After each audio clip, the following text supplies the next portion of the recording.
What a way to start a podcast. I'm just going to mention the title of the book, Facing the Truth of Your Life, by Merle Yost, who is a licensed marriage and family therapist.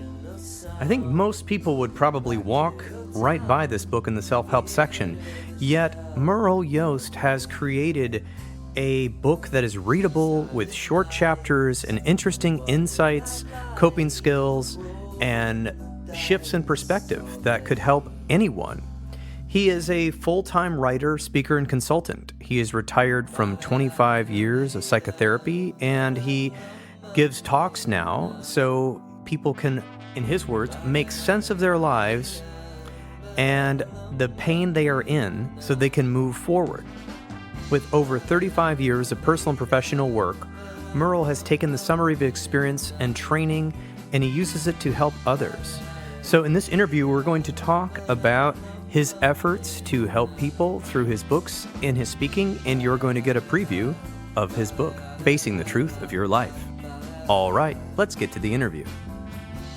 But first, if you are looking for billing services, check out Therapist Billing Services. That's Therapist Billing Services, LLC.com, the first billing service made by therapists for therapists. I would highly recommend it instead of going with some of the larger entities that attract you with low prices at first, and then eventually you find out what the fees are. Check it out, Therapist Billing Services, LLC.com. All right, here we go.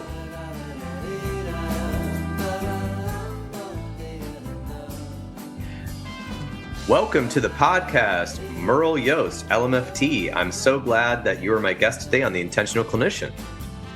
Thank you so much for having me. I'm so excited to be here. Yes, and I think we're going to dive right in to me putting you in the hot seat because your book has a brave title with the newest book, Facing the Truth of Your Life. Yes. And I have to say, I've been reading it, and I will say this on camera. I'm keeping this on my desk because it covers so many concepts that clients are going through, people are going through, and it simplifies them and summarizes them in very short chapters. It's about 300 pages, which sounds intimidating, but it's not like The Hobbit or something like that. You can understand this. It's written in a relatable and I obviously think you collaborated with folks to kind of maybe take some of your clinical language. You must have, I think, or else you did it to make it readable to your average person. Is that what happened? Or? Yeah, I had some people read it mostly about the concepts, and they really triggered a lot of people, and I got a lot of feedback. And but in terms of the language, it's really me. It's just how I talk. Oh, and so it's just Merle. That's great. And I mean, I've already read your bio, so people know that you're retired from private practice, but now you're lecturing, consulting, writing books, these sort of things. And well, that's interesting. I guess we could just go there. But what is some of the feedback? Why are people getting triggered by this book? I'm actually confused because I thought it was great. Well, I would say there are three major ones. One is my anti-self-love concept and women in particular are ready to burn me at the stake. Oh goodness, okay. Because they're so committed to self-love, and I think it's a really bad concept, and I take it apart. The other one is on forgiveness. That triggers a lot of people. The more religious they are, the more often that absolutely sends them off the deep end. And then my favorite one is the victim identity disorder, which because of what the society has turned into the contest of who can be the biggest victim, and are missing really the point. I see. Yeah. Well, and I think it's interesting because all of these takes, I think if you actually read through the book, actually are empowering to people because you're just okay, right. I feel like you're taking you're just kind of taking a slightly different perspective on something that could be healthy. a healthy thing for somebody. And I think you're putting your spin on it, which I think is not in the norm of the mainstream. But I also think it's funny enough getting to this similar point, just different way of viewing it. Does that sound right? Yeah, because we shorthand so many things and they become meaningless. And people then embrace them for whatever they want them to be, as opposed to thinking them through about what's really going on. Right. And so I broke down what was actually happening and then what was the cure or the better way to approach this that actually was far healthier. The thing that amazed me about the book is that I had a number of guys read this and they said it just stopped their sexual compulsivity. Because just changing the way that they were looking and holding themselves shifted the way they were in the world. And that's not an easy thing to shift.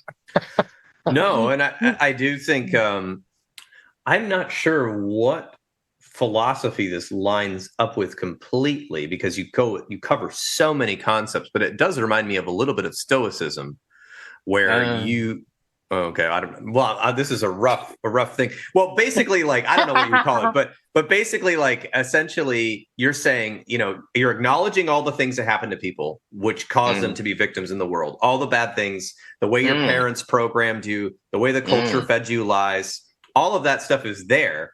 But in this book, you're really kind of practically going, okay, now what do we do about it? Right? Yes. That's what I'm hearing. That's what I was getting. And I feel like that is something that not everybody's ready in therapy to deal with. But I think you've been in therapy yourself and you were a therapist and you're like, all right, if you're ready to deal with it, let's do it. That's why it's called Facing the Truth of Your Life. That's my interpretation? Yes, it is. I mean, I debated about the title for a long time, but that was the phrase that kept coming up for me as I was putting this together. I'm going, it's really doing that. And the victim identity disorder, I had 2 editors melt down completely. Because they saw them, they had never put the pieces together, and they saw themselves and they were just in shock. And fortunately, one of them called me and I was able to put him back together, but and the other one just fired me. Oh, goodness. Well, I think we might go there soon, but just to make sure our listeners don't turn this off, I want to point out something here. You were talking about what should I expect other than just another self-help book? And you said what's different about my book is that it's designed to help bring pain to the surface. So this is not going to be a fast read. It may bring up too much pain for your past or present. That is the point. If you cannot heal the pain, it will continue to haunt you. The path to freedom is to uncover the real you rather than to be stuck in the beliefs and pain of your past. And obviously, there's no guarantee this book will change your life. And of course, in the end, you actually, I read part of the end too. You discuss like, hey, like I've laid out these concepts. If you're suffering from this sort of trauma and all that, you should get into therapy. But this book is a helper while you're in therapy as well. You talked about EMDR therapy and some other things as well. And essentially almost like a frame to try to make sense of why you are where you are. And I think that brings me to 2 concepts before I ask my next question, which is the concepts are, if someone gets some knowledge about who they are and what happened to them, then they can be empowered. But if you don't know why you suffered so much as a child or had difficulty with friends or acted out, and you don't know why, then you keep making up stories about it. And these stories lead to, possibly in my mind, maladaptive patterns and possibly even horrible symptoms, because you keep going over the same story, which is actually not a fully true story. It's a subjective story.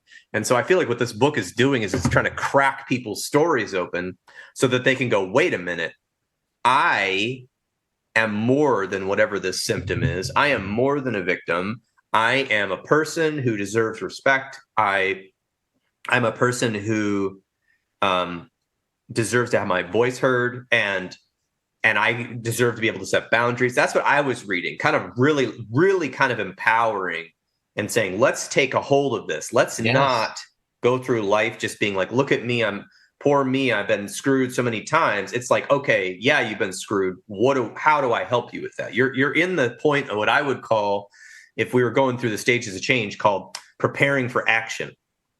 You're not in the pre-contemplation stage. No. Where some of those books where it's like, you poor baby, read my book, your parents suck, the world sucks. That's pre-contemplation, right? And towards the end of the book, they say, but you might be able to do something about it. And then contemplation is, these books about like starting to set boundaries, or, starting to make better habits, atomic habits, like that's contemplation. I'm ready to start looking at these concepts that could help me be better. Yours is like, all right, we're almost to action stage here. We know that the life can suck. The world can be brutal. People are programming you and lying to you. Now what? That's kind of what I was getting. What are your thoughts? Yeah, it's the whole point of facing the pain if you aren't going to do something about it. Right. I mean, granted, we have made suffering an art form in our society. Oh, I'm such a victim. Can't you pity me? Can't you just take care of me? And I don't ever have to take responsibility for anything ever in my life. And that's just a fast road to misery and death. And I always felt that people came to me to get better. and only a certain, and while I think empathy is a nice thing, but I think it gets overdone very quickly. Sorry. And I actually wanted people to get better, and the people who wanted to get better stayed, and the people who didn't left. It just saved them a lot of money and me a lot of time. So I really, my background is in Buddhism and in Gestalt, and I'm a humanistic therapist, and this is a very humanistic approach to life. And I spent 19 years in my own personal therapy, and then 2 years in a Gestalt Institute, and doing really intense deep work there, and all the other stuff that I've done, and had amazing therapy and supervisors who beat the crap out of me. And so I just, and figuring out that the world doesn't know most of this. And they are stuck in these old paradigms of being a victim, or around self-love or forgiveness, or all these other things that I challenge, and not realizing that there's a way to do this that isn't about killing yourself. Yeah, I mean, well, that's ringing true. The Gestalt and the Buddhism concepts, because, and I only know some things about Buddhism, so I don't want to put my foot in my mouth. Maybe you can. But when people are trying to, in the old Buddhist Zen master stories, when they were trying to attain nirvana or get to the next level of their teaching, oftentimes the teacher would poke at them or smack them with a stick or make them do some stupid mission of like going up a mountain getting water because they wanted their enlightenment to, and I don't know how to sum this up, but it was like they had to see the beauty and the pain of the world. That's two opposites, the beauty and the pain of the world. They had to see their own suffering. They had to accept the absurdity that they could never be perfect or pull off perfect Zen or perfect nirvana. And that's part of why you then become enlightened, or why you achieve the next level of your journey, is because you're laughing at yourself and you have a sense of humor, but that joins you with everyone else in a way, or joins you with all other living creatures or the world. Does that strike you? Yeah. I mean, in Buddhism, we're all the same person. Yeah. We're all God. So to put in these arbitrary differences and make good and bad about a whole lot of things is just a way of separating people and diminishing. And once you really get that this is all kind of made up and that you can't take it all so seriously, it's just about being and experiencing, and the choice of being in this lifetime, and gaining deeper self-awareness. And it doesn't have to be painful. It should be. Curiosity is our greatest strength. Aha. I saw that in here. I was reading that throughout, and that's maybe where the humanistic part comes through, like accepting who you are and what you are. And that's what I feel like the book is really trying to do in the first section or the first part of the book. And I'm gonna ask you about chapter 4, but let's go real quick. I'm gonna talk to the people out here who are like, what is they talking about? So in the book, part 1 is reframing your life, and you talk about meaning, what is self, going deeper. You talk about happiness, compassion, empathy, how to love yourself or not love yourself, which that's the triggering chapter. Yeah, the big one. Your take on that. But I feel like what you're doing is really trying to help people make meaning out of the mess of the culture and the weird things that they don't even realize they believe unconsciously, which are causing them more pain. Part 2, and you can comment. Does that sound about right? I mean, I'm not trying to summarize your whole book. No, I think you're doing fine. Part 2 is when you really dig in. It's the hard one. Digging into, I would say, our own bullshit, which is when you've been hurt and when you've been wronged, we get defensive and we like to blame people and we like to hold on to stuff. And you really, and this is the part I haven't read all of it, but you really kind of challenge that. And say, is this worth your time and energy to act like this? Yeah, what's the payoff of this investment? And it's very little to non-existent and quite negative often. So right, and you give a lot of solutions. So I'll point that out. I don't want to spoil that for everyone.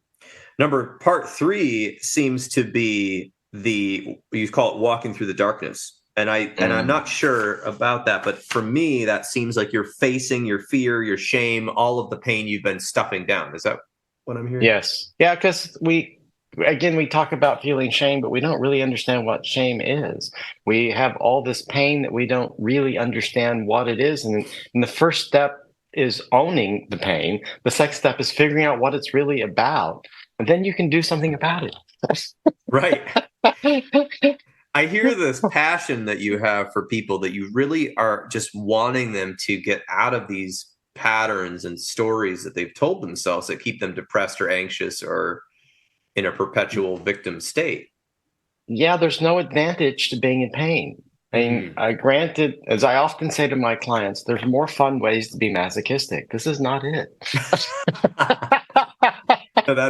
There's the humor part. I like that. I like part 4. You talk about the impact of childhood and how that shapes you, and also how to raise healthy children by not lying to them about life was a lot of it.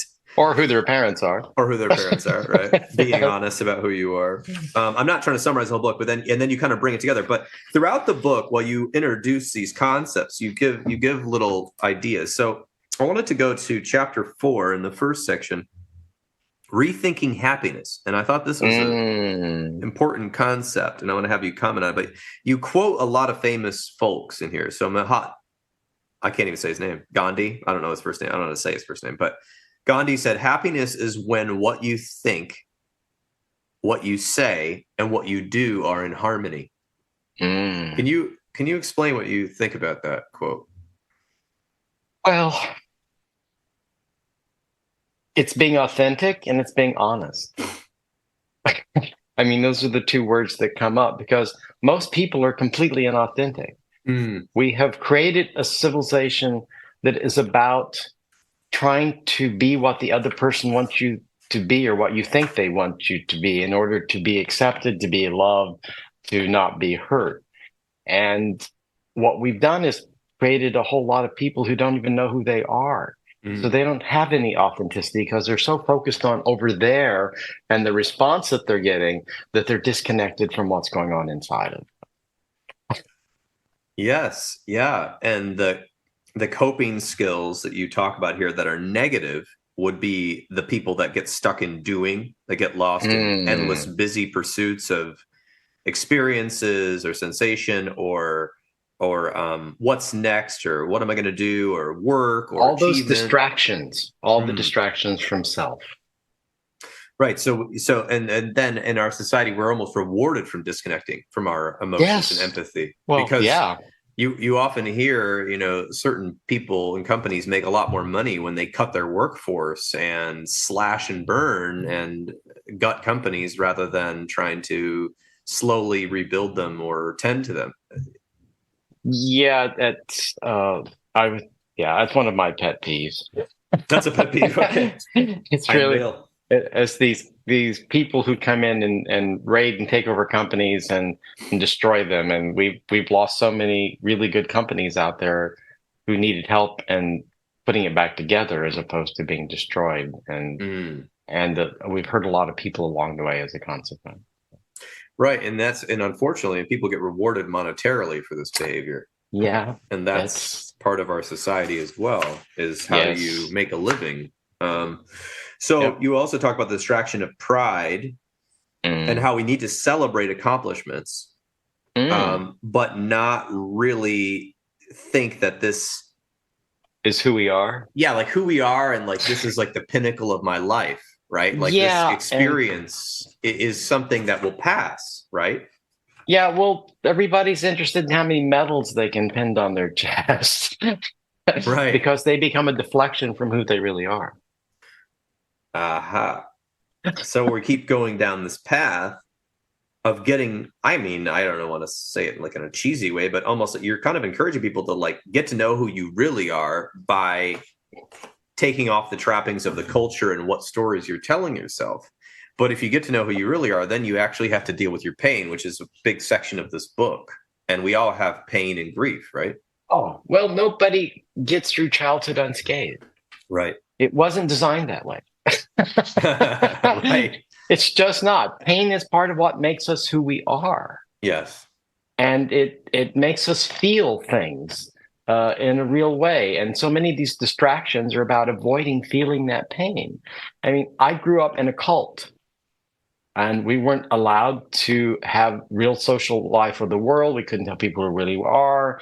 It's over the top. I mean, my mother believed that she was ruler of the world and sat on the right hand of God, and she was the focus of all of this. And I was brutally raped by my father, and for 3 years as a child. And this was not a fun childhood. No, does not sound good.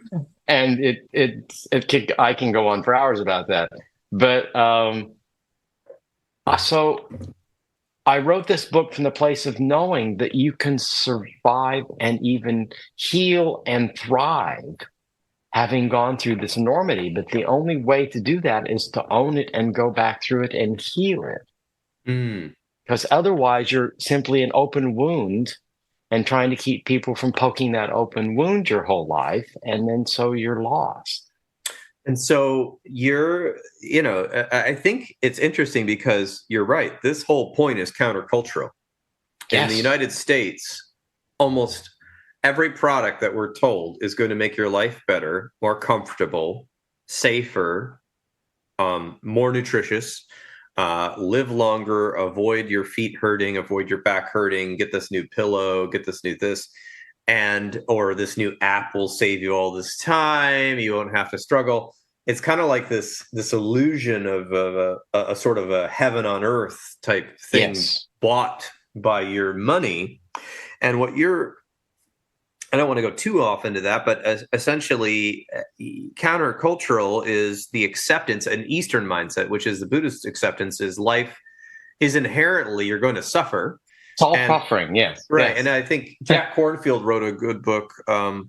He wrote a book about Buddhist psychology where he kind of takes the Buddhist concepts and tries to put them into psychological. And one of the things he talks about, is fame and blame, like highs and lows. You're going to experience all that as a person. And if your expectations are that life is supposed to be fun and happy and everything gets better and like a Disney movie, right? Although Disney movies do have the parents dying at the beginning, which is usually more realistic, but essentially, this happy ending trope is not accurate. And if your expectations are in alignment, then you will be able to deal with these issues more.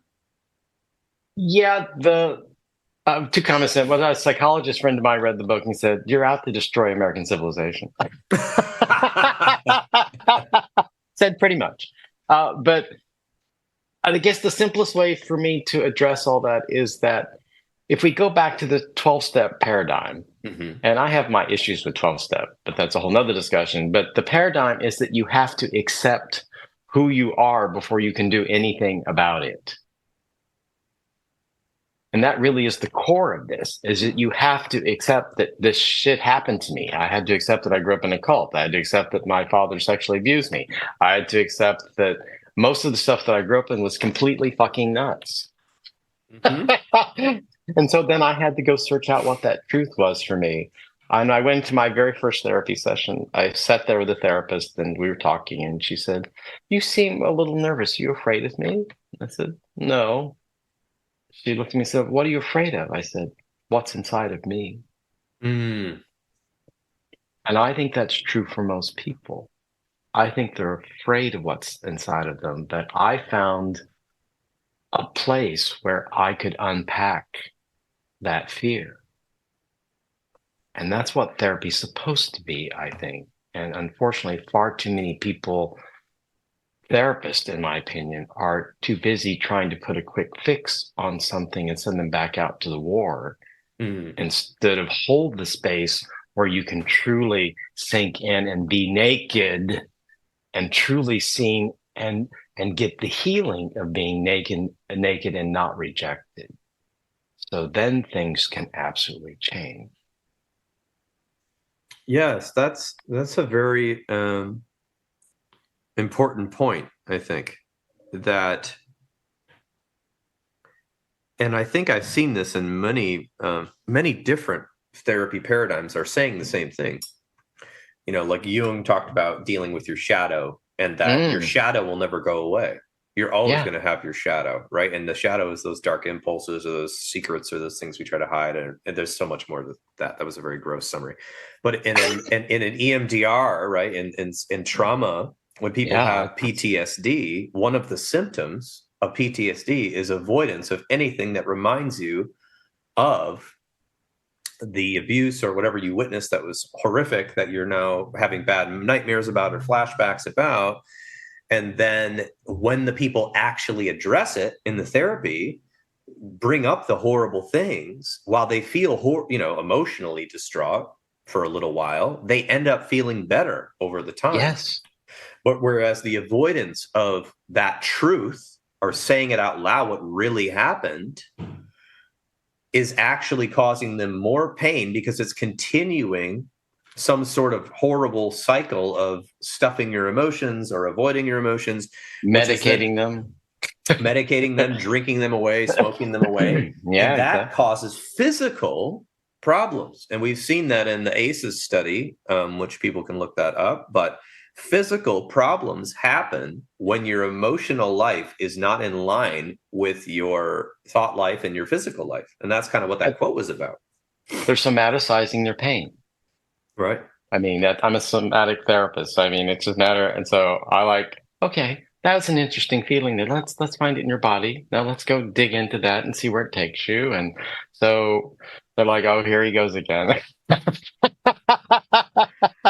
Well, and that can be scary, right? Especially. Well, of course it is. Yeah. That's why we have to create, as a therapist, a safe environment. And that also means the therapist having done their own work, because too many therapists are avoiding their clients going into pain because they can't face their own pain. So they don't know whether the clients can survive that or not because they haven't figured out if they can.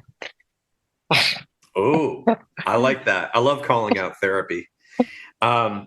No, that's true. And the fact that you're able to speak openly about what people would say is probably a very traumatic childhood of growing up in a cult and being sexually assaulted by your own parent, that shows me that you have said it enough and done enough work on it that it's not triggering you right now.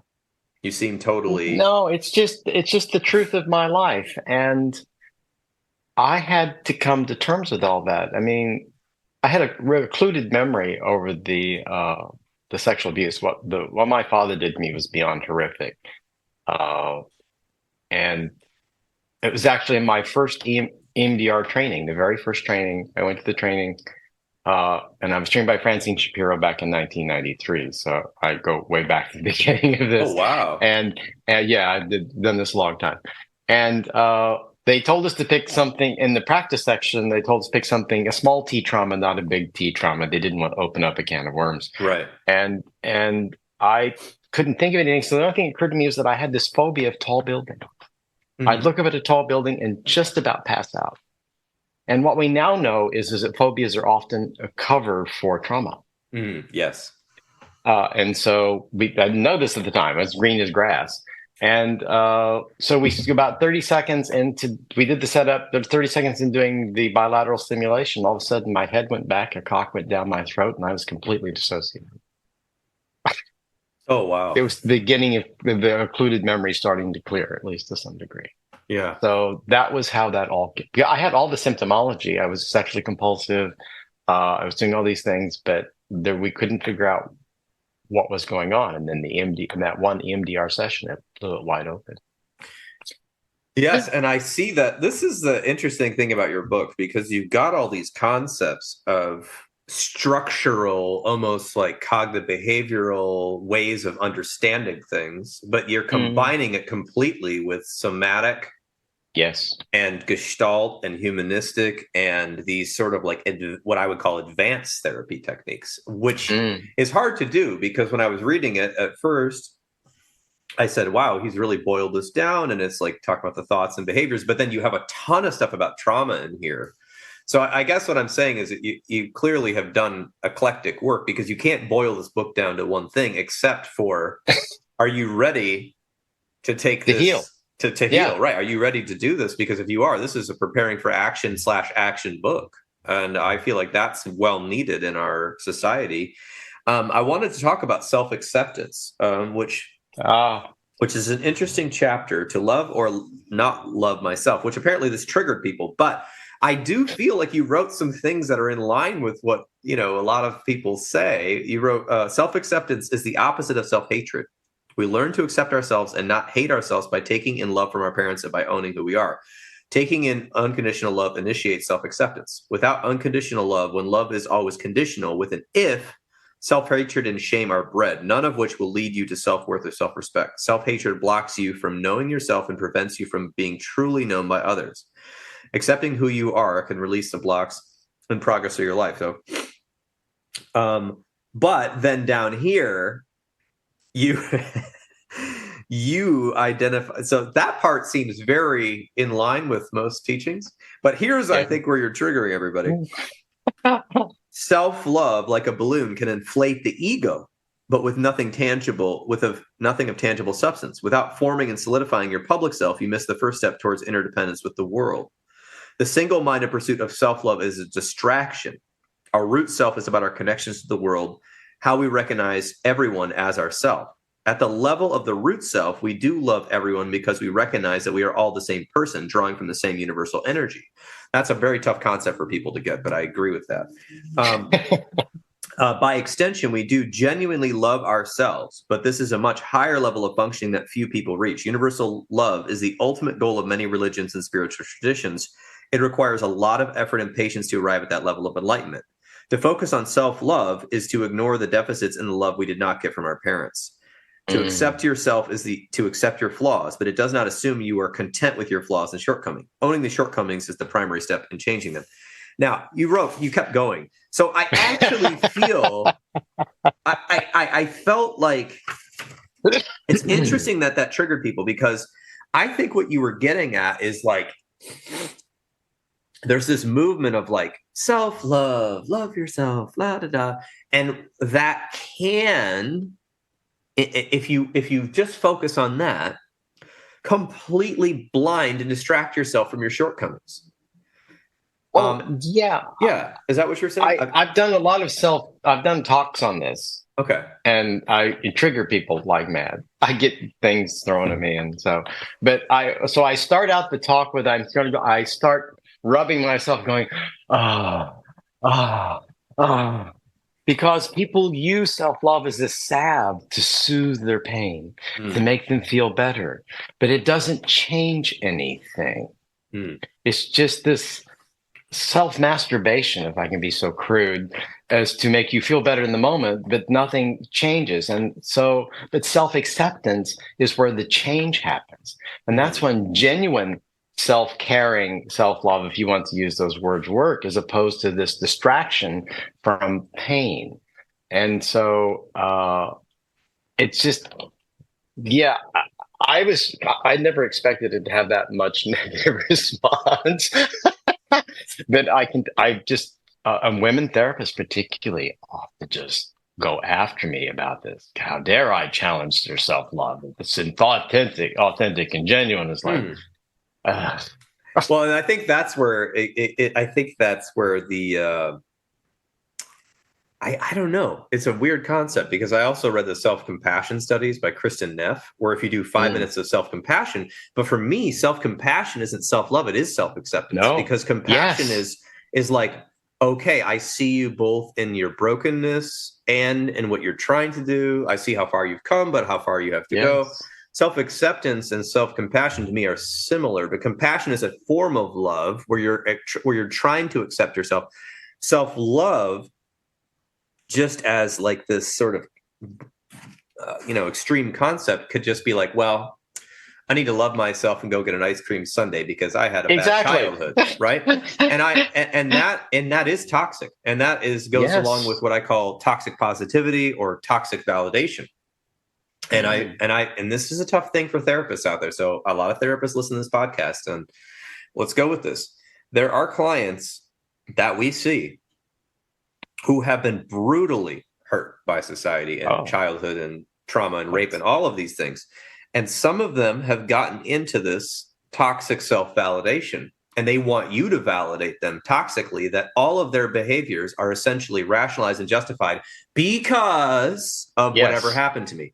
And I get a jail-free card. And that is doing trauma a disservice.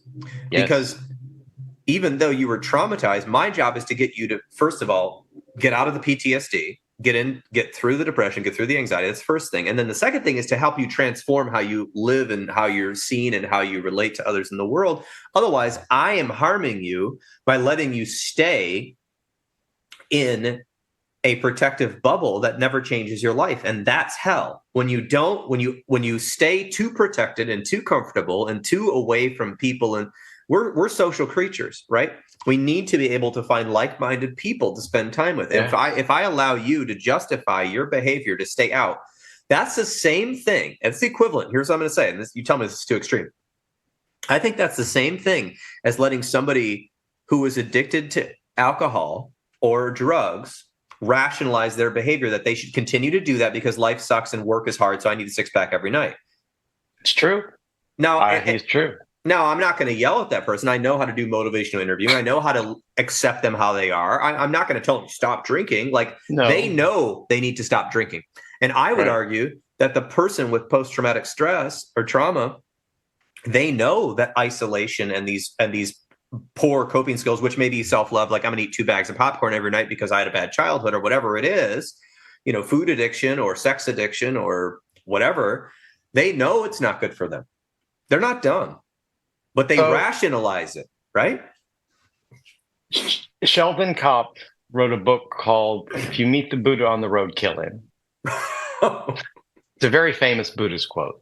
Mm-hmm. It's about not looking outside of yourself for the truth, that the truth is inside of you. Mm.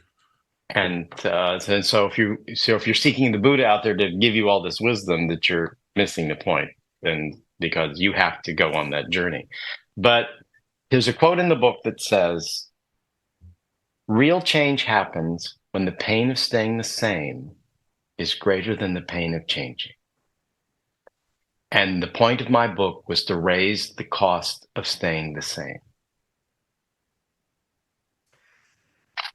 That's deep. So I'm going to make sure people come out of this not totally triggered, because I'm about to ask you about spirituality. But you said later on in the self-love chapter, which everyone hated you for, full acceptance of oneself takes you to a place of connectedness that has love for everything and everyone, accepting everyone's character flaws in their fullness, just as you have your own. Ultimately, you are here in this life to work on yourself and to love others. And I love that, because I feel that there are so many people that partially heal and they get partially better in therapy or whatever, but then they keep being completely offended, angry, resentful, vindictive about other people who have character flaws. Yep. And that is the shadow, because if you have not fully accepted in yourself, which funny enough, this whole chapter is about, then you cannot accept and love others. You will always keep them at arm's length, or you'll put the conditions on them. And you stay judgmental. Yes. And then, but the messed up thing is you want people to stop doing that to you because you had trauma. Yeah. Because you're not going to do that for others. That's like the golden rule, right? Well, yeah, exactly. But people, as I said, I felt my job as a therapist was to increase the level of pain so that they would get better. Well, the crazy part is that this came out way before EMDR. I don't know who came up with that, but Gestalt, I don't know where did you started doing this way before EMDR, because EMDR's concept is bring up the worst moment of your life, process it with bilateral stimulation, undo all of the negative cognitions you had around it, be able to understand, fully accept it. When you fully accept it, the PTSD symptoms seem to go away for most people. Yes. So that was in the 90s, in the early 2000s, and it's only in the last, 8 years that it's become popular in the public. Although completely misunderstood, because people think it's going to just like surgically remove trauma from their minds. But anyway, the point is, you were doing this way before. Where did you learn some of these concepts of bringing pain to the surface so that you could then heal, which is exactly what the body does. If I have shrapnel in me, my body is forming, I don't know, I'm not a doctor, different pus and things around it, different, nodules to try to push it out of my skin. If I get a cut, I need to clean that cut and get the pus out so that it can fully heal. And that's getting that nasty shit out of us. So how, if I get food poisoning, my body evacuates it from my body. Where did you learn this stuff? Well, I think it was in my therapy, because I was a mess. Okay. I was totally dissociated. I was sexually compulsive. I was eating way too much. I was doing all these things that were medicating the pain that I didn't even know, that because I had occluded memory. I didn't even know what a lot of the pain was. And so, but I could tell there was something wrong. And I guess growing up in the cult, but somehow I walked away with a belief that, I'll tell that story, that I actually was supposed to do something, but I was so going around the drain with all of this weird behavior and pain that there was no way that I could accomplish anything. And there's a short story I'll tell. This is the one thing that I took away from my mother. I think it was the greatest gift for me, and she was crazy. It's an understatement of the year. Both my parents were off the wall in completely different ways, but but we couldn't have been more than about 5 years old, if that. We went to a little tiny little town of 6,000 people in the Ozarks of Missouri, in the backwoods. And they had the Easter egg hunt. And so they had us all up, kids up lined there, and then they shot the gun, and everybody was running to get the eggs. And my mother screaming, "Don't go with them, go the other direction." Because if I were following the crowd, I wasn't going to get any of the good eggs. If I went the other way, I had the opportunity to find the eggs before they did. And so, in some way, that was if I had to take one thing from my mother, that was the greatest gift that she gave me, because I spent my whole life looking at the way, not the way everybody else was going, but looking at the way where I could find the truth. Oh, that is such a wonderful story. Yeah. So that, and that's a concept you can talk about from recovery. You can talk about that so many ways. The idea that by following a crowd, you may be actually damaging your physical, emotional, and mental health. And because as humans, we're pod animals. We want to be with others, right? We want that connection. We want that belonging. We want that security. And oftentimes, when we didn't get that as children, we seek that from friends or workplaces or religion. And we have to be careful that while we are getting some needs met that are natural needs to be part of a support network, that we aren't giving up our autonomy, our freedom, our values, and what's important to us. So this being said, I sense a very high spiritual perspective from you, that you are able to see the world in this lens when you were treated so poorly, and when you were little. I mean, I know. I'm not saying it's you're true. a victim, but you were. I agree. No, I won't argue with any of that. I mean, but as a Buddhist, and I'm not I call myself a spiritual Buddhist, is the best way to describe it. But as a Buddhist, I believe that I pre-planned all of this before I was born. And that this going through all of this and healing that was so that I could become the healer that I was to become. So I'm grateful that I went through that. Does that excuse them for their behavior? Because no, they had their free will as well. And they had to, and none of them were ever able or willing to face their actions and so forth, even though I confronted the shit out of them, as you might have guessed. And alienated my entire family. I essentially disowned my entire family because there was just no point, because they were so deep in this that it was just, there was no there. And that was part of my freedom. And I didn't do it out of hatred. I just did it because I was done. Yeah. I was just done. And I wrote them a letter. It says, I'm done. I won't read your letters. I won't listen to your phone calls. I'm just done. Have a good life. So that's self-acceptance. That is accepting who I am, how I became me, and making the best me out of all of that, as opposed to wallowing in being a victim and wallowing in all of the self-defeating behaviors that came out of that, because they weren't helping me be the person that I was to be. And I like who I am. Am I in love with me? No. Do I think I have flaws? Absolutely. But I really like who I am, and I like and I'm proud of how I got here. I mean, it took a lot of work and a lot of pain and a lot of money to do all those years of therapy and all the work and all the different things that I've done.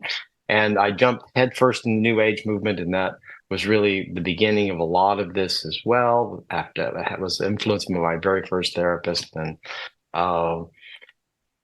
it's been a journey.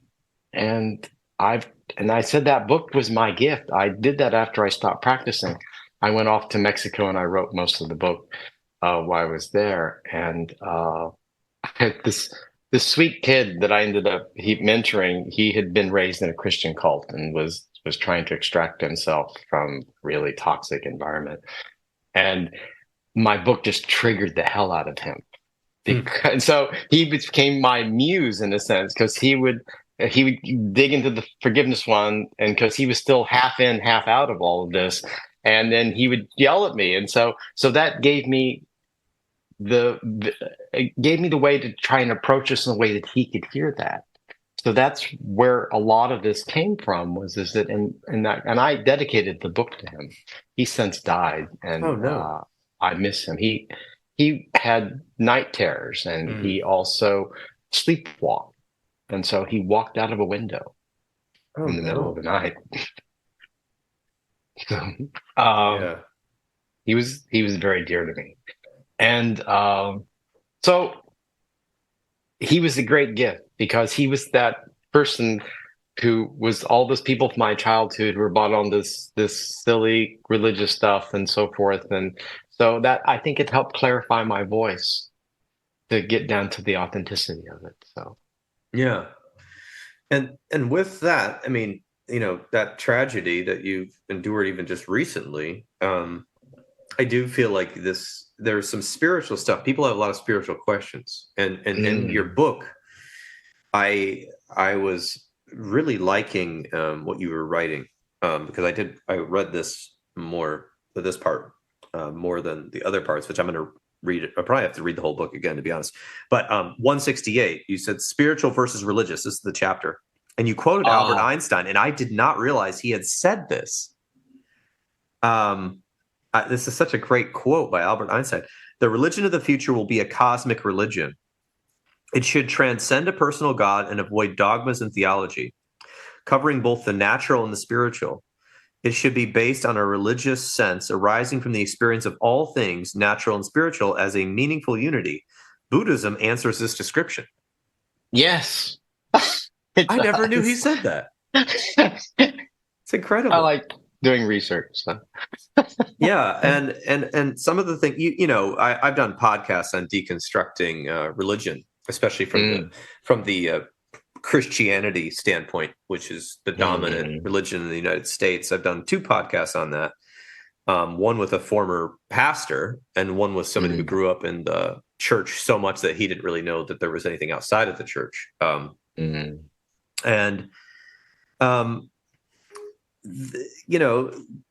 Can you kind of talk about a little bit about the spiritual versus religious point? Because you go really in depth here, but I think for the listeners, I think it's important to, kind of discuss this a little bit.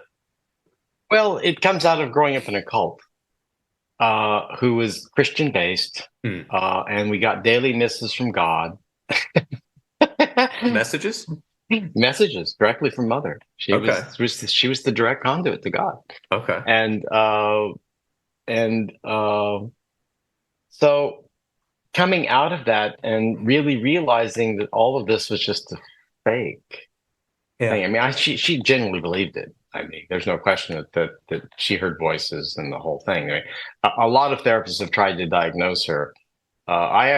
And of course, there gets schizophrenia and multiple personality disorder or things, but I actually think she was possessed by something. I mean, I think that was the only way that I can make sense out of what I know now and what I grew up with. So I was completely indoctrinated from the beginning that there is one truth. It was my mother's truth. And so in order to find my path back, I had to find something bigger. Something that was, and the whole point of Buddhism and the whole point of the New Age movement back in the 80s, dating myself, but it was really about getting curious. It was about exploring all these possibilities, and whether it was through trance channels or whatever modalities you were doing at the time, meditation and so forth, it was about just getting curious and see what the universe was when you tuned into it, to see what came out of that. And so I think the whole point of spirituality is about being open to question everything and being open to curious about everything. And you'll come to your own conclusions. You'll come to your own synthesis of that as you find your path. But to accept somebody else's truth as the absolute truth is to give away your power. It's to stop thinking. And then you're simply in a cult. Yeah, well, and to give up control. And I think there's a concept. It's interesting because on one hand, we want to give up control, and that's where curiosity comes in. But I think a lot of people want to give up their control of thinking and having to do their own work. And the religion's having responsibility. And religion's a perfect thing to join if that's what you want. There are a few costs, of course, depending on what sect you get into and money and all of that. But it was interesting that you said in here, there is this need to like over define God rather than, and which is limiting God rather than to expand the possibilities of our existence. This need, this kind of like focused, small human need to define a God is the urge to anthropomorphize the unknown, which is to basically make God, make a sort of human-esque figure or a Zeus-like figure, if I could be so bold. The unknown. The universe is unknown to us. As the James Webb satellite goes out, we are just more and more understanding how absolutely small we are and how the universe is so large, but yet things all go down to this nano level that we can't even conceptualize of. Ants have their own civilization that we have no real knowledge of other than some National Geographic videos from the 90s. Like intricately small, and then atoms and neutrons and electrons. We can't even conceptualize of this. And religion, a lot of religions and spiritualities from the olden days and now too, but back then especially, were to explain what was going on in the natural world around us. We had to make up a story about why was it raining here and sunny over there, and why was there an earthquake, and why was this volcano exploding, and why did these people die of this unknown thing. We don't know what germs were, right? I mean, so bad spirits came and did this.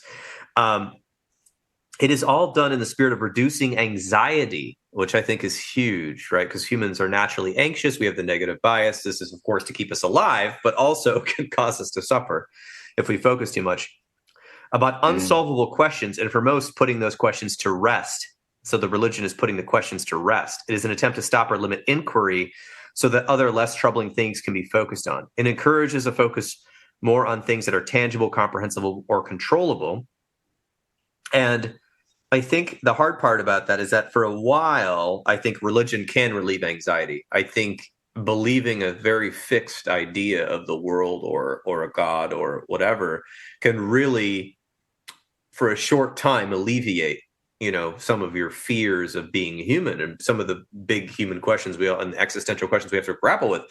But I do think there's a gnawing sense of a lot of people who are committed to the religion after so many years of being on the earth, as you get older, that a lot of these questions are not answered by the religion at all. And it's not even addressed. Not even addressed, right? Just a way of framing it, right? Yeah. And basic questions are dismissed as a lack of faith, or a lack of commitment, or something's wrong with you, which, in my mind, is abuse. Kind of like putting it back on the person for asking questions. What are your thoughts? Well, I remember in the church, I'm a gay man, and I remember in the Baptist church, the minister one day after the service came up to me and said, "If my son turned out to be like you, I'd kill him." I didn't even know I was gay at the time. This is before I had put the pieces together. But that sort of encapsulated my experience in the Southern Baptist Church. It's extremely controlling. It's very narrowly focused. And that they're so busy trying to prove their quote unquote truth that they aren't seeing what's in front of them. And they're not interested. Again, I keep coming back to the concept of curiosity. I think the gift is never letting go of your curiosity. I keep learning more. I keep exploring and getting bigger paradigms and making more sense out of things. I mean, that was written several years ago at this point. And so my next book is actually my memoir. So I'm going to tell about my journey, which has been fascinating and unbelievable in so many ways. But it's really a journey of curiosity. And that I read voraciously as a child. That was my way of expanding the universe. And I particularly like biographies.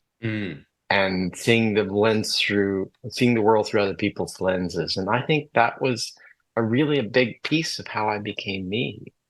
And I'm really grateful for that. And we don't read anymore. And we watch movies and think we understand everything. And so, and movies are lovely. I like movies, but they don't generally really challenge us. And we have to challenge our assumptions. We have to challenge our truths. We have to go out there and blow them up and see how it all comes back together. And that's the fun. I like that. Yes, that's very good. I'm excited. That's going to be your next book. I I feel like, that's why this book currently, Facing the Truth of Your Life, that I'm going through is so interesting to me, because even if people don't identify with everything you're saying, I think that this gives them an opportunity to be curious about these concepts. Yes.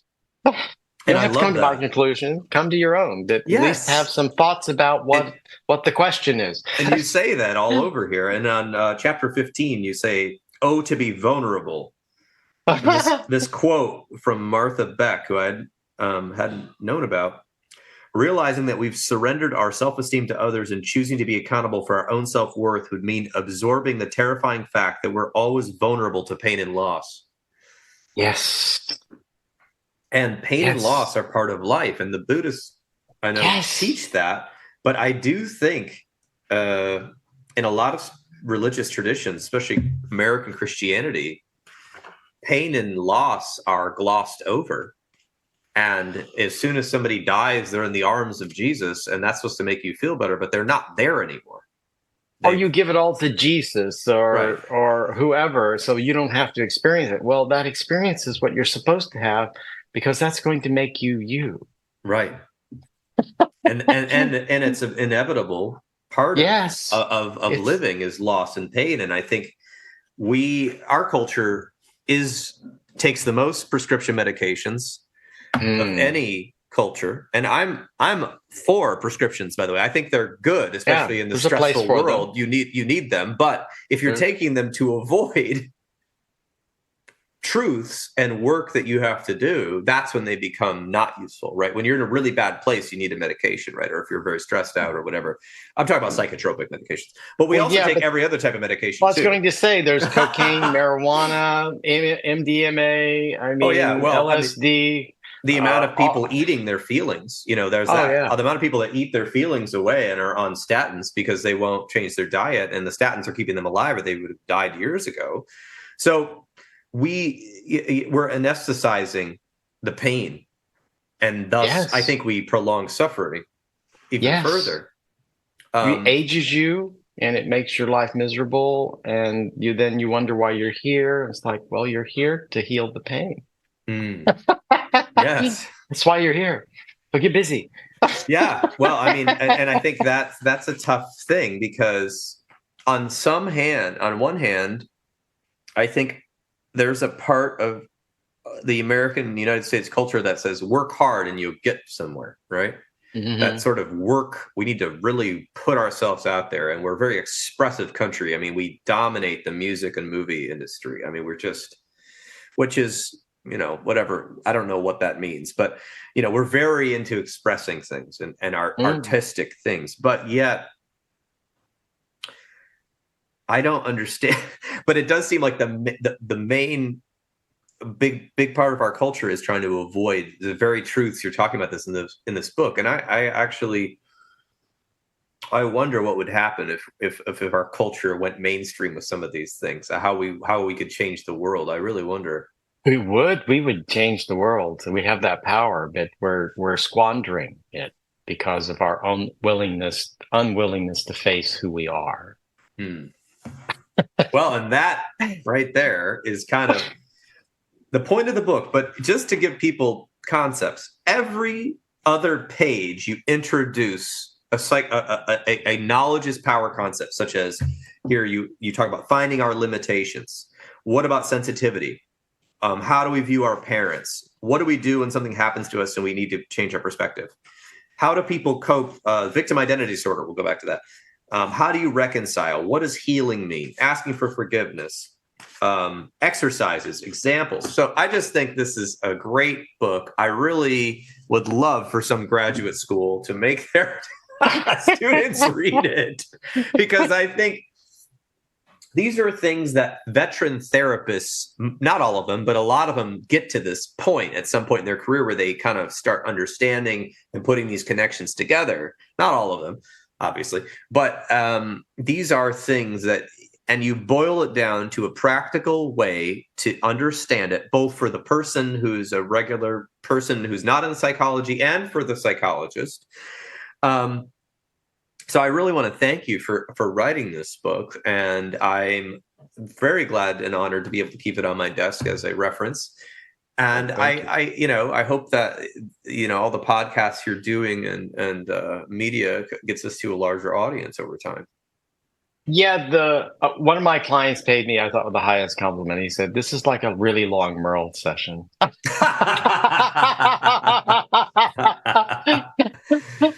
Nice. It is who I am in therapy. I mean, it's the truth that I bring to it, and with all the compassion and empathy that's appropriate. And so, can I speak to something? I don't know how much time we have. We've got time. But the thing that you talked about it in the beginning, we didn't really talk about much, was boundaries. And it's a really badly misunderstood thing in our world. Yeah. And it is really, really difficult for people to grasp them. And because we've made boundaries about what other people are doing to us. And boundaries are really about how we grew up, what I call our dance of intimacy. And our family teaches us how to be in the world. And we assume that the way they are is the way the whole world works. And then we leave our family, go out into the world, and we get confused because they're not acting like our family. Or they are, and because that's how we marry our parents, because we go out there and look for that dance and like, oh, it's like we've known each other forever. You just found one of your parents. So. Oh, God. Yeah. And so I often say, you're going to marry your parent, just marry a healthier version. But so the first thing about boundaries is you have to get that it's about you. It's not about them. Because the literal definition of boundaries is where I stop and you start. And our whole world has been about merging. And whether it's compassion or empathy, I have to feel your feelings in order to have real empathy and compassion, which is absolute bullshit and the absolute worst possible thing you can do. I can't tell you how many times I went to somebody upset about something and they fall apart because they're so busy absorbing my feelings that they can't function. People do this all the time. And so the one piece is that it's just this understanding it's about you and what you bring to the world. But the other piece is that we're all energy. We're made up of atoms. And so until you understand how this energy works, what we call energetic boundaries, you can't really manipulate and handle boundaries. And so I cover all of that in the workshop that you call 7 Steps to Powerful Boundaries. So if you want to avoid burnout, if you want to avoid compassion fatigue, if you want to be alive at the end of the day, especially as a therapist, I can't tell you how many therapists have read this or taken my workshop and said, I have life at the end of the day. I said, yes, because you're not giving it all away. You're not absorbing all of this stuff from everybody, which is not good for you. It's not good for the clients. And once you learn how to hold that boundary and get far more information about what's going on with the client, because you aren't distorting it with what's going on inside of you. And this is true for families and so forth, and lovers and workplaces, and because people go to work and turn their bosses into their parents and try and work out their parental stuff on them. Oh boy, it's true. And they all recreate their families at work in one form or another, and they wonder why these big dysfunctional cesspools of mess. And so again, I've taken on challenging topic of something that people aren't supposed to know about and giving them tools to be so much more successful in the world. It literally changes their whole experience of being in the world. And the one that I talk about most in terms of merging is that their paradigm in relationship is about merging. Two shall be as one. Well, it's a great way to kill a relationship, and especially kill sex, because sex happens at the contact boundary. And the more you merge, the more you kill the sexual excitement. Yeah. So if you really want to keep the energy alive in your relationship, don't merge. And I tell you how to not do that in the workshop. And the first section of it is really about doing your own personal work. Yeah. And I make people make a list. I have them make them make a list of how the people in your life growing up as a child who said they loved you but treated you badly. Oh my God. Yeah. Right. Yeah, I'm really long mean. list. I'm really mean. and I said, it's because what they don't understand, and so I get deep into this concept of shame and guilt and how these use manipulate is that shame is taking on the belief that you're bad. And so when kids are sexually abused, they believe that it's their fault. Yes. Because they're the center of the universe and it's all about them. The egocentrism, right. Yes. And so, which is a problem because that's where they're at. Right. But then they take that out into the world and say, well, I'm sick, I'm twisted, I'm a whore, I'm whatever, because they're acting out the pain from this. And so once they understand that they absorbed the shame from the perpetrator, and it's not their shame, and that they didn't do anything wrong. So then heal that shame. It changes the whole way of being in the world. And so, but all of this comes back to boundaries. And so that's why I have put all this together. And this is the workshop you're talking about, unspokenboundaries.com. Yes. And the 7 steps website. to powerful boundaries. Be an advocate for yourself. And honestly, I've been in the mental health field for, oh boy, I want to say 17 years now, and not as long as you have, but I'm getting there. And one of the biggest things that keeps smacking me in the face is that both clients and therapists have trouble with boundaries. I mean, us therapists, luckily, are bound by this ethics codes, and the state laws. Most of us. Well, we should be, right? Yes. We have that kind of gavel hanging over our head to bash us if we misbehave. But it's these subtle boundaries that therapists are letting get crossed every day in their personal lives, with clients, at work, managers, even the way they respond to email and text messages. And obviously clients have, they're coming in, they probably, everyone has things go on in their life, but most clients haven't been taught boundaries either. And so as a therapist, we need to model these boundaries. So I actually, is this workshop for anybody? Can anybody can go? All the above. Anybody can take it. I love that. So I think that's a missing thing. There's only been a couple books on boundaries that I've actually seen out there that were worth anything. But I actually like, I actually like that you're doing this, because I feel like you're hitting a missing piece. It's not just how you set the boundaries or where you set the boundaries, which is that a lot of the books are about.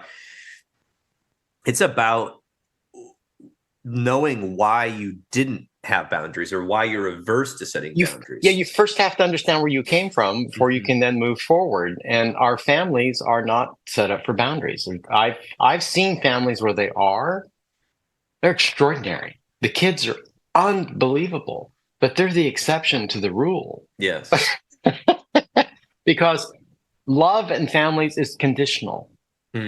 For the most part. And they use that to control you. So if you're who I want you to be or act the way I want you to do, then I'm going to love you. And if you don't do that, I'm not going to love you.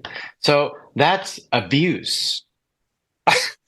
Pure and simple. But that's the normal parenting. It is. And that is a boundary. And so once you understand that the parents have crossed the boundary there, that changes everything.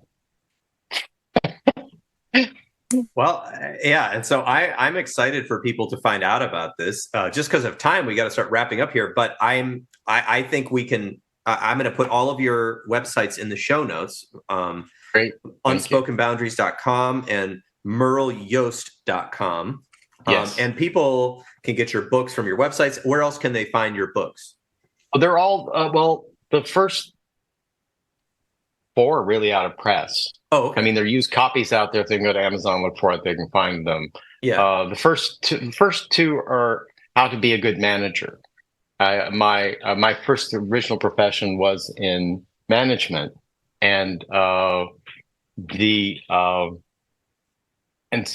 my co-author and I, the first 3 are co-authored, realized that in the 50s, when you went into a job, they mentored you. They gave you somebody to mentor you and know how to be a manager. But now when you go to work, you just get thrown out into the front lines and expected you're going to automatically know how to manage. And so we wrote a book that would be that good uncle or that good mentor to tell you the rules of management. Yes. We wanted to call it a survival guide for managers. But McGraw-Hill and all of his wisdom saw these two guys in California, oh, it's this new age stuff. So they wanted to call it meditations for managers. And we said, not a fucking chance in the world.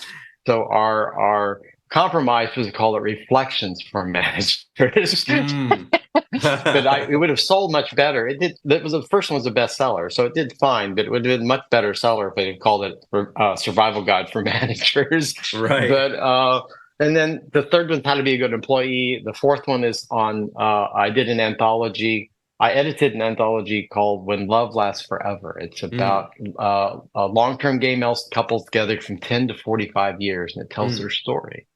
And then book 5 is on gynecomastia. I had adolescent onset gynecomastia. I have a worldwide reputation. I've been in documentaries for Channel 4 and BBC. Australia came over, a TV show came over, filmed my last surgery. And I've gotten newspapers and magazines around the world for that. So I know a lot about gynecomastia. Do you know what gynecomastia is? I've heard about it. It's something to do with something in your chest cavity. Yeah, males developing female-like breast. Oh, okay. That's all it is. It's a liver issue. At adolescence, your body gets over. You suddenly get this surge of testosterone, and if your liver has not geared up to process the testosterone, which is what it does, then the excess testosterone gets converted to estrogen. Oh, and for a certain percentage of boys, you're going to develop breast because you're predisposition. There's plenty of women out there without any breast, and so you have to have this predisposition. And an adult onset is more often caused by alcoholism, anything that impairs the liver. I see. So it's a liver issue. And so, but as a 12-year-old boy developing breast, that was really kind of traumatic. And a skinny little guy, boom. And so I had 2 breast reductions. And after my first one, I started my internship. And so I created a website, and I put a section on there about gynecomastia, and it blew up. And I was getting 100,000 hits a month and visits. And so I put it in this whole website called gynecomastia.org and made a lot of money off that for a number of years. Then I sold it because I got tired of dealing with the children plastic surgery. And so like, he said bad things about me, or he told my picture. I was like, oh my God. And so I just said, I had enough of this. And then the last book, of course, you were just talking about Facing the Truth of Your Life, which I'm very proud of. And there's a lot of people who really dislike it.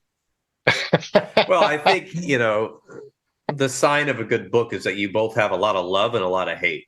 That's what I've always there's definitely people who said it changed their life. I mean, and if you really take it to heart and you really practice this, it's going to profoundly impact how you are in the world. And, and what more can I ask for? I mean, because we don't learn any of this stuff in childhood for most part. So somebody has to tell us, but you have to be open to hearing it as well. I agree. And I think that's what I would call a balanced approach to bringing up hard things. Is the balance has to be both the empathy and the compassion, but also the responsibility. And I think that's you strike a good balance, I think, in this book, Ready for Action. Thank you. So thank you so much. Because you can feel the compassion in your writing, but I also feel like you're like, damn it, don't let this wreck your life. Like, get out there. Like, you want people to thrive and love and just get out there. That's apparent throughout the book. It's so, I mean, I had to work really hard to have my best life. And I know it's doable. Yes, it is. It's hard. It's hard, but it's definitely doable because, you put your mind to it.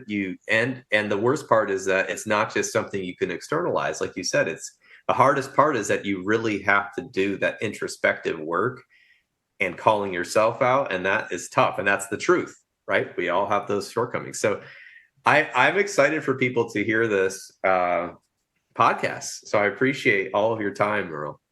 Well, thank you so very much. I really enjoyed this, and I think you're one of the first people who actually read the book.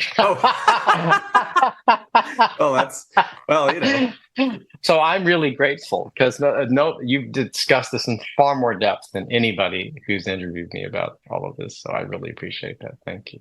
Well, you're welcome, Merle. My pleasure.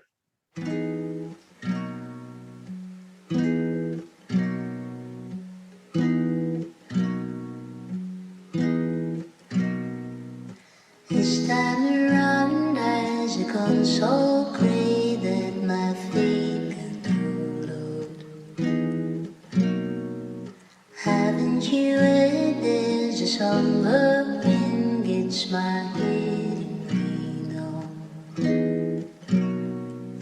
I'll be that name that you come to claim it to hide. All upon a face where they lost and strange, it's too hard to hide. And there you have it. This has been another episode of the Intentional Clinician podcast. If you're enjoying this show, please share it with people you know. I would surely appreciate it. Or take just a minute to give us a rating on iTunes. As most of you know, I am passionate about preventing future violence in the United States. My colleagues and I have started a nonprofit called the National Violence Prevention Hotline, a 501c3 organization. We are endeavoring to gain funding and collaborators so that we can start a 24/7 hotline and chat line to reach potential perpetrators before they act violently. It is a bold effort to save lives and curb violence by working to connect with potential offenders while they are in the planning stages of violence, help to de-escalate them, and provide resources so that they can get appropriate professional help. The National Violence Prevention Hotline is looking to open up a conversation about violence in society, the causes, and the solutions. You can learn more by visiting our website, www.violencepreventionhotline.org. Join us online by signing our petition on the website, sharing the website with your network of people, donating to the cause if you like, and you can now even write your congressperson from our website with a simple form. I've said it before and I'll say it again. If you are a therapist looking for ethical and excellent medical billing services, check out therapistbillingservicesllc.com. That's www.therapistbillingservicesllc.com. Billing services created by therapists for therapists. If you're looking for an EMDR International Association consultant, I am a consultant and I can provide you the 20 hours you need to become EMDRIA certified. I have groups online and in person, and I do individual consultation. Just send me a message at the website and I'll get back to you. If you want to get trained in EMDR therapy, check out the great training opportunities with EMDR Training Solutions. I've worked with them before and they are phenomenal, so register today. If you are in need of counseling, do not hesitate to make an appointment at a local counseling center in your area. You can also make an appointment with the excellent clinicians in the Grand Rapids, Michigan area at Health for Life Counseling and the Trauma Informed Counseling Center of Grand Rapids by visiting www.healthforlifegr.com.